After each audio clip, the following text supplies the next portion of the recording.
Very good morning students, and today our topic is correlation. बेटा correlation regression से पहले पढ़ाई जाने वाली चीज़ है, क्योंकि हम regression के अंदर एक वैल्यू के आधार पर दूसरे की corresponding वैल्यू का एक एस्टिमेशन लगा रहे थे, मगर हमारी पहली वाली वीडियो थोड़ी करप्ट हो गई है, वो अपलोड नहीं हो पाई, जिसकी वजह से हमारा correlation पार्ट जो पहले आना था वो नहीं आ पाया। तो पहले से थोड़ा समझ लेते हैं correlation है क्या चीज़।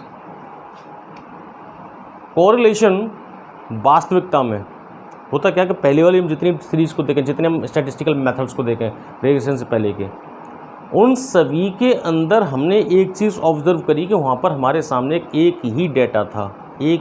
दैट मीन्स जब हम मेजर ऑफ स्टैंडर्ड टेंडेंसी पढ़ रहे थे तो हमारे पास जो वेरिएबल्स थे उन वेरिएबल्स की संख्या सिर्फ एक थी, एक्स था या वाई था, इस तरीके से एक था, ठीक है ना।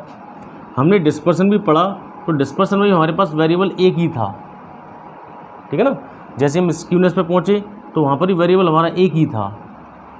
मगर क्या वास्तविकता में किसी ह्यूमन बीइंग की या किसी कॉर्पोरेट सेक्टर की लाइफ एक ही वेरिएबल में निकल सकती है?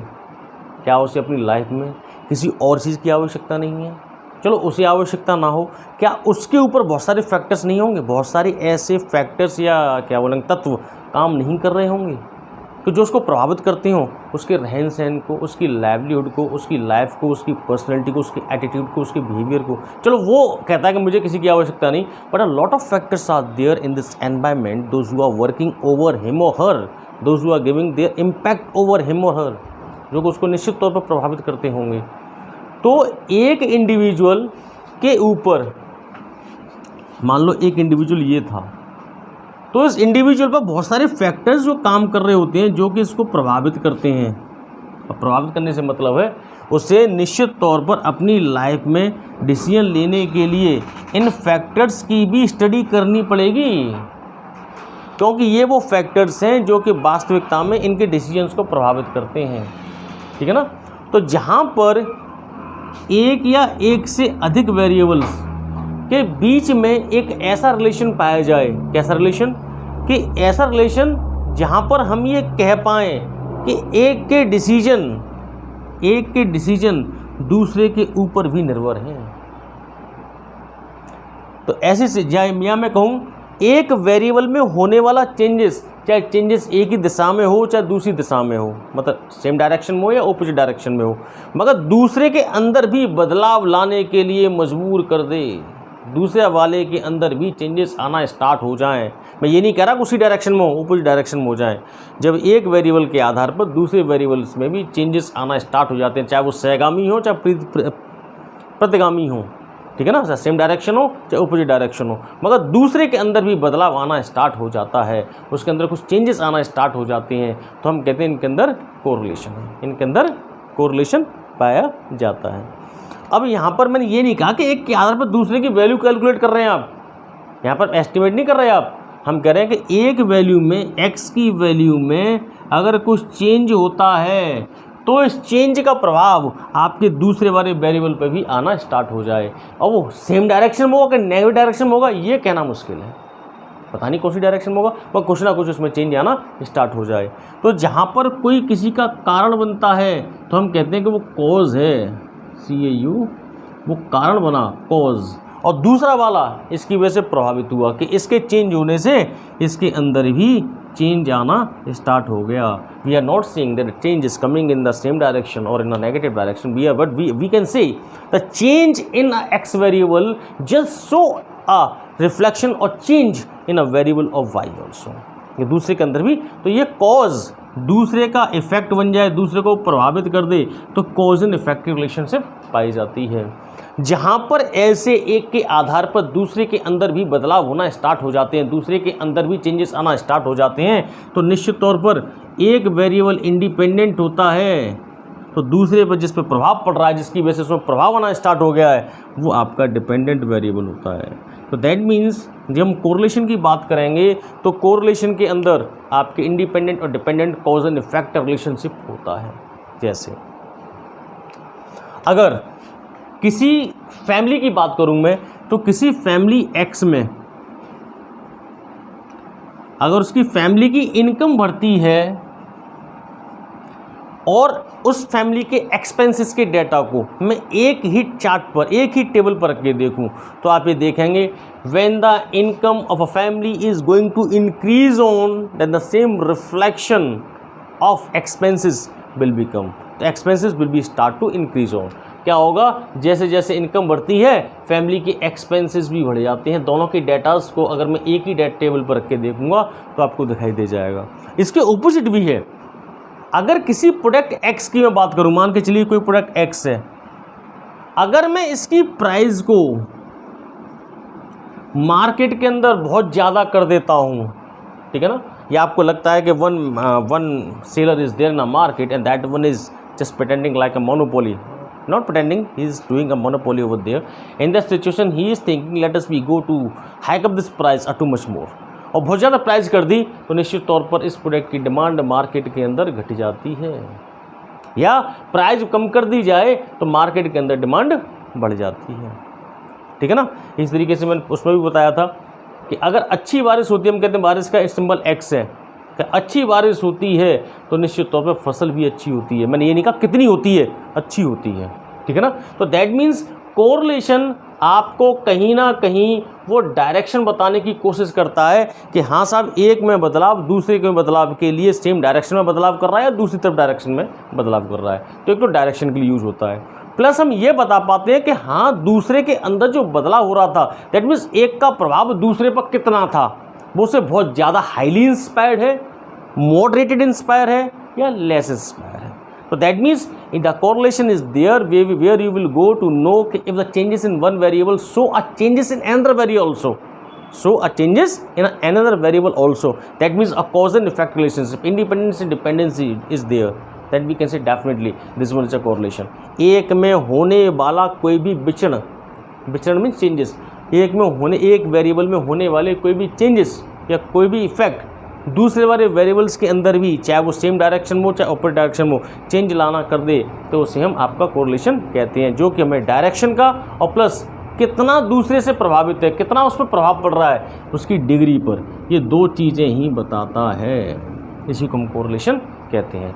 बच्चों हम न्यूमेरिकल के आते हैं, क्योंकि थ्योरी पोर्शन तो बहुत है, टाइप्स ऑफ कोरिलेशंस भी हैं, आपकी डिग्री ऑफ कोरिलेशंस भी है, कॉज एंड इफेक्ट रिलेशंस का पूरा वो है, मगर हम न्यूमेरिकल पे आ जाएं क्योंकि इस पहली वाली स्लाइड्स थोड़ी डेस्ट्रा हो गई, अदरवाइज उन सब के अंदर आपका पहले थ्योरी के पोर्शन थे, उसके बाद ही न्यूमेरिकल था। Okay dear students, please write the numerical. तो एक न्यूमेरिकल लिखिएगा। वैसे तो आपके बहुत सारे मेथड हैं, स्कैटर्ड मेथड है, आपके ग्राफिकल मेथड है, कार्ल पियर्सन मेथड है, ठीक है ना, आपका लीस्ट स्क्वायर मेथड है, ये बहुत सारे मेथड्स हैं इसको कैलकुलेट करने के लिए। पर बच्चों आपके सिलेबस में सिर्फ और सिर्फ दो ही मेथड दिए गए हैं, एक है कार्ल पियर्सन, एक है स्पीयरमैन रैंक कोरिलेशन, दो दिए गए। तो पहले हम स्पीयरमैन वाला करेंगे, तो लिखिएगा एक question, calculate Karl Pearson coefficient of correlation. तो पहले मैं आपको एक फॉर्मूला लिख दूँ, वो ज़्यादा बेटर रहेगा, ठीक है ना। Late me rub this question.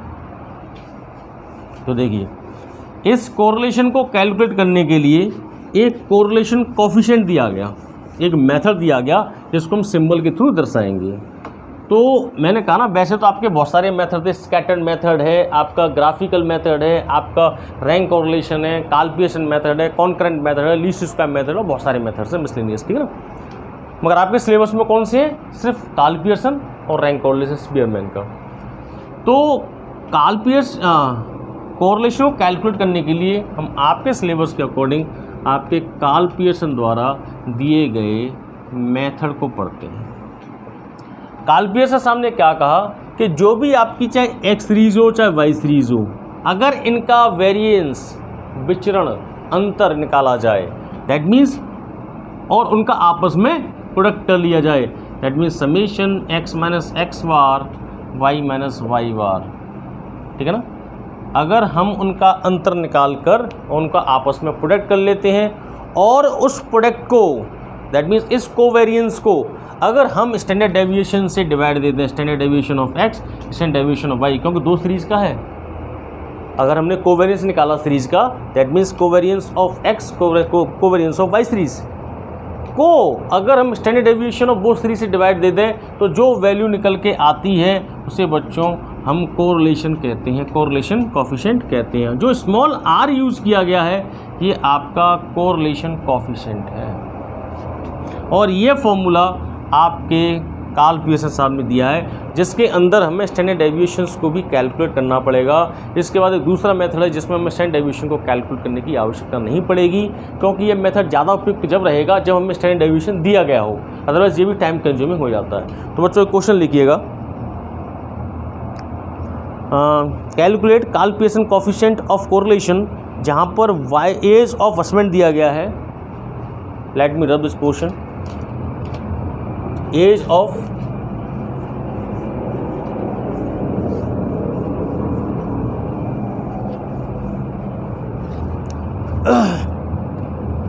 As of husband दिया गया है। अरे यार रुकना, तो मैं डायरेक्टली कॉलम वाइज ले लेता हूँ, आप उससे जिस तरीके से क्वेश्चन देता है, ठीक है ना। तो एज ऑफ हस्बैंड को मैंने एक्स ही मान लिया है, मैं एज ऑफ हस्बैंड को एक्स ही मान रहा हूँ, मैं लिख भी देता हूँ लोग। एज ऑफ हस्बैंड को मैंने एक्स मान लिया है, ठीक है जी। डेटा दिया गया है 23, 27, 28, 23, 27, 28, 28, 29, 28, 29, 30, 31, 33, 30, 31, 33, 33, फिर क्या है भाई 35, 36, 35 एंड 36। और ऐसी आपकी एज ऑफ वाइफ्स दिया गया है, इसको मैं वाई मान लेता हूँ सिंबल में, ठीक है ना। इसको मैंने वाई मान लिया, इसको मैंने एक्स मान लिया। ईएस में दिया गया है 18, 20, 22, 18, 20, 22, 27, 21, 29, 27, 21, 29, फिर 27, 29, 28, 27, 29, 28, 27, 29, 28 एंड देन अगेन 29, यही है ना। यस, देखो बेटा ये दिया गया था। अब देखिएगा आप गौर से, जैसे मैंने आपको उसमें बोला फॉर्मूला, इसमें फॉर्मूला देखिएगा, मैंने लिखा था r summation x minus x bar into Y minus Y bar, that means product of the variation of the deviation of x and y series. फिर मैं लिखा था n standard deviation of x, standard deviation of y. अगर मैं standard deviation of x निकालता हूँ तो standard deviation के फॉर्मूले हमने बताया था आपको, summation x minus x bar का square upon n. Standard deviation of y के लिए बताया था आपको, समेशन वाई माइनस वाई का स्क्वायर बाई एन। ये फॉर्मूले थे आपके। दैट मीन्स अब इस वाली सीरीज से हमें एक तो एक्स माइनस एक्स बार का स्क्वायर निकालना है, एक हमें वाई माइनस वाई बार का स्क्वायर निकालना है और उनका प्रोडक्ट निकाल लेना है, तो हमारी वैल्यू कैलकुलेट हो जाएगी, ठीक है ना। देखिएगा अब मैं यहाँ पे निकालूँ पहले एक्स बार, तो एक्स बार के लिए मुझे क्या चाहिए, समेशन एक्स। बेटा इन सब का टोटल कितना आया है, आपने कितना निकाला है बच्चों, 300। और आपके समेशन वाई का टोटल कितना निकाला है आपने, मोबाइल 250। ओके, एक मिनट बेटा, एक मिनट होल्ड करिएगा।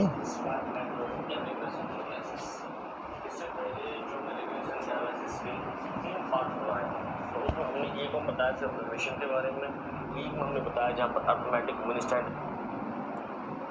यहाँ लगा गया यार मोबाइल को चार्जिंग पर, ठीक है ना। रुको देखो, अच्छा निकाल लिया आपने अंतर। देखो ये वैल्यू निकाली आपने समेशन वाई 250, ठीक है ना। अब फॉर्मूले के अकॉर्डिंग हमें पहले क्या चाहिए, एक्स माइनस एक्स बार, तो मैं सबसे पहले एक्स बार तो निकाल लूँ। तो बेटा यहीं पे देखो एक्स बार इजकल टू होता है समेशन एक्स वाई एन। तो 1 2 3 4 5 6 7 8 9 10 है, तो मैं यहाँ पर आपके 300 में 10 का डिवाइड लगा दूँ तो एक्स बार की वैल्यू होती है 30, ठीक है ना।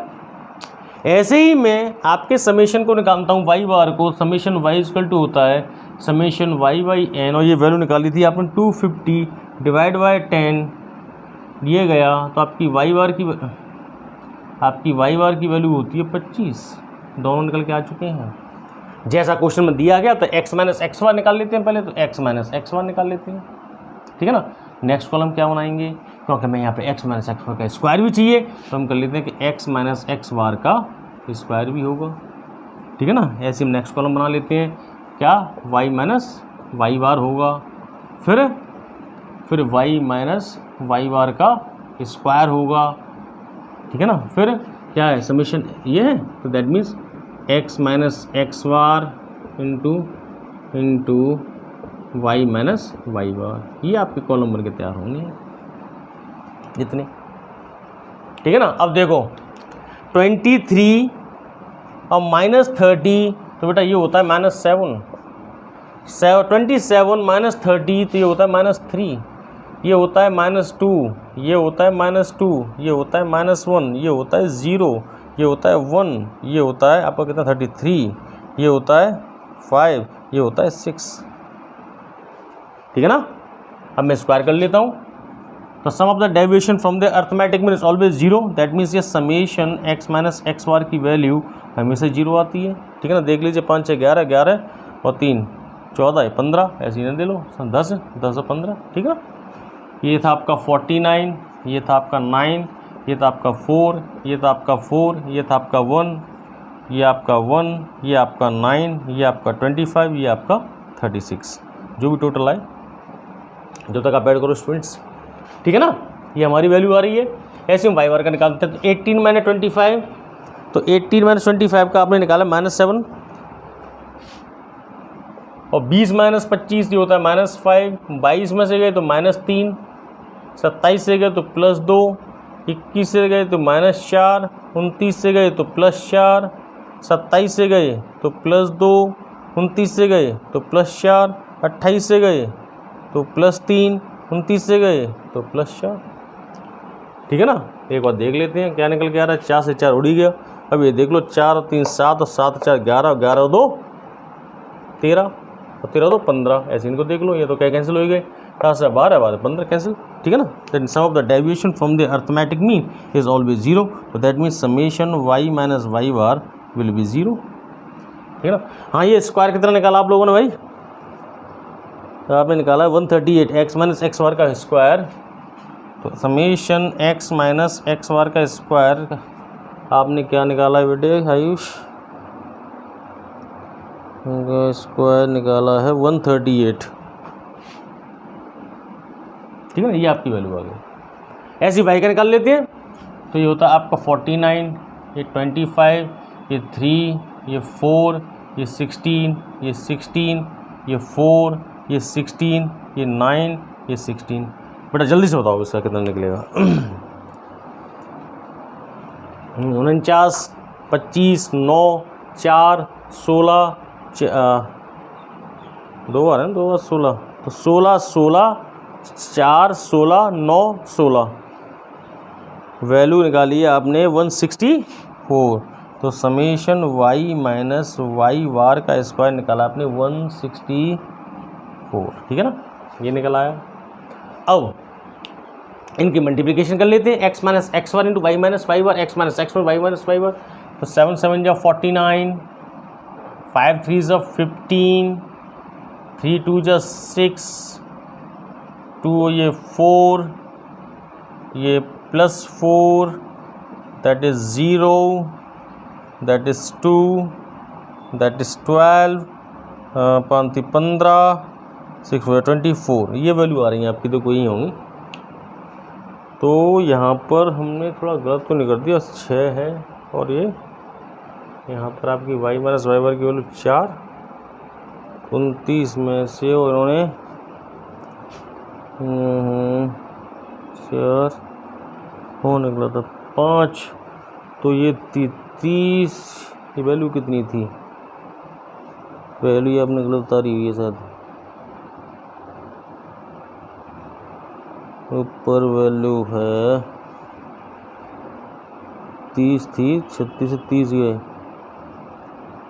तो यहाँ पर आएगा 6, गलत कर रखा है, गुड गलत कर रहे हो बेटे आप, आपने क्वेश्चन गलत कर लिया है, इनको आप चीज़ चेक करो, ठीक है ना। बाकी आप देखो आपने 49 निकाला है, 15 6 4 4 0 2 8 के लिए आपका 3 तो उसका आ जाएगा, 3 आ गया, और यहाँ से गया तो 4 आ गया, तो 4 3 बार होता है बेटे, ऐसी 25 है। तो देखो ऐड कर लो, तुम पता नहीं क्या कर रहे हो, छोड़ो, कब तक ऐड करोगे, ठीक है ना। 49 plus 15 plus 15 plus 6 plus 14 plus 15 plus 24 1 2 3 बेटा टोटल आएगा। अब देखना बेटा गलत कर रखा है आपने, एक्चुअली आपने माइनस गलत किया है, ठीक है ना। तो ये आपकी वैल्यू आ रही है बेटा 1 2 3, ठीक है। अब देखिएगा जैसा था वैसे रख दूंगा। Standard deviation of x summation root के अंदर समेशन एक्स माइनस एक्स वर्ग का होल स्क्वायर भाई बेटा, जो वैल्यू उसी को रख दूंगा। समेशन एक्स माइनस एक्स वर्ग का होल स्क्वायर आपने निकाला बेटा 130, देखिए समेशन एक्स माइनस एक्स वर्ग का स्क्वायर की वैल्यू 138। तो बेटा जहाँ पर ये दिया हुआ मैं यहाँ पे 138 लिख दूँ, कोई दिक्कत तो है नहीं। तो मैंने यहाँ पे लिखा 138 and number of items in a series 10, ये रहा। इसको मैं बाहर निकालूंगा तो ये होता है आपका 13.8 बेटा। इसका स्क्वायर रूट बताओ क्या निकाल लेगा आप, स्क्वायर रूट निकालिएगा। तो स्क्वायर रूट आपने निकाला है इसका 13.8 का 3.71, तो ये वैल्यू निकल के आती है आपकी 3.71 और क्या है 48। ये आपका स्टैंडर्ड डेविएशन ऑफ एक्स।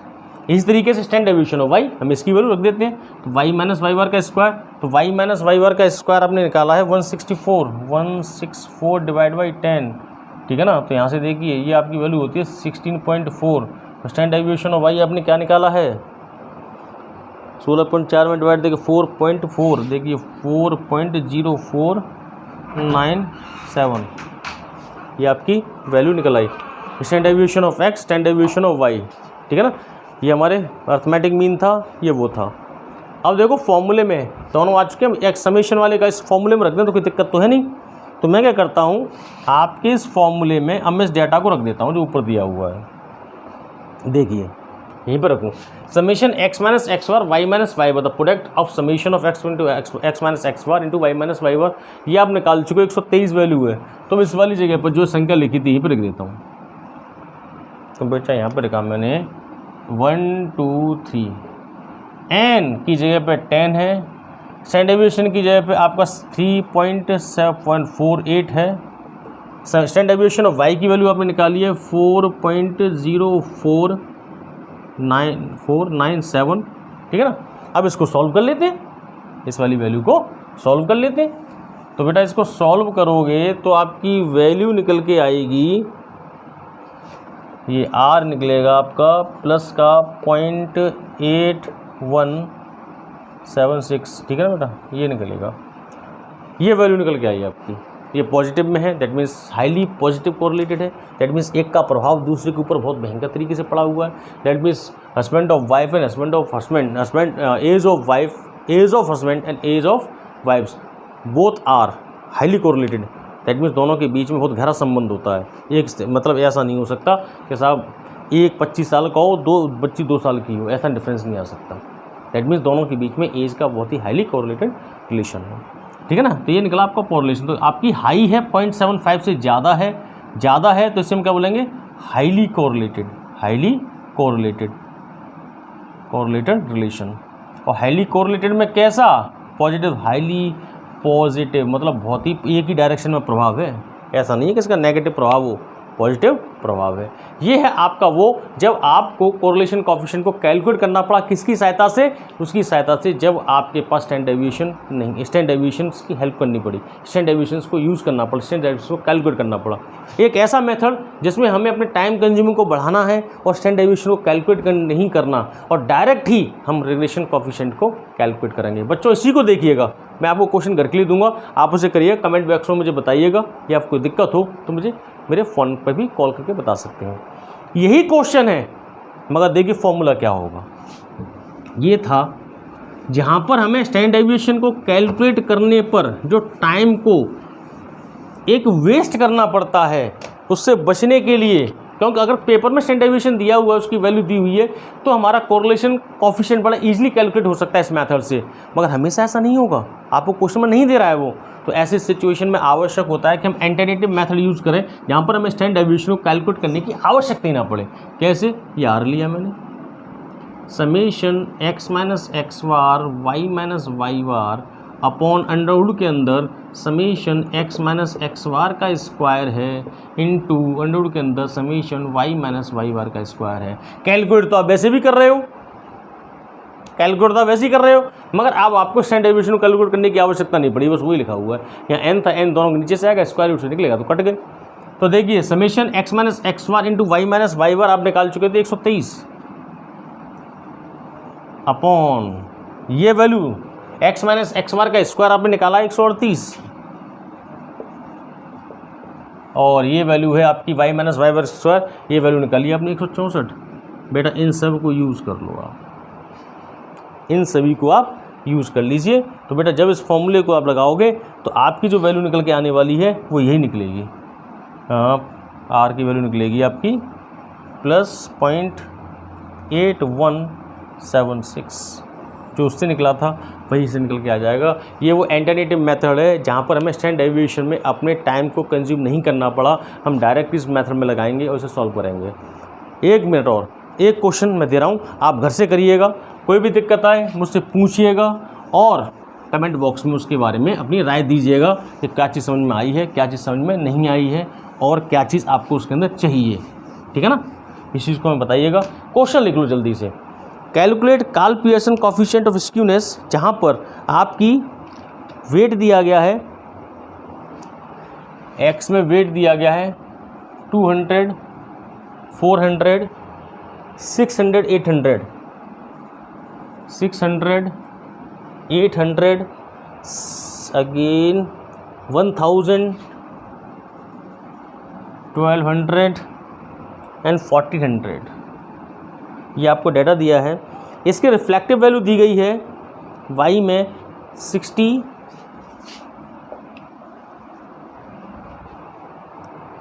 100, 120,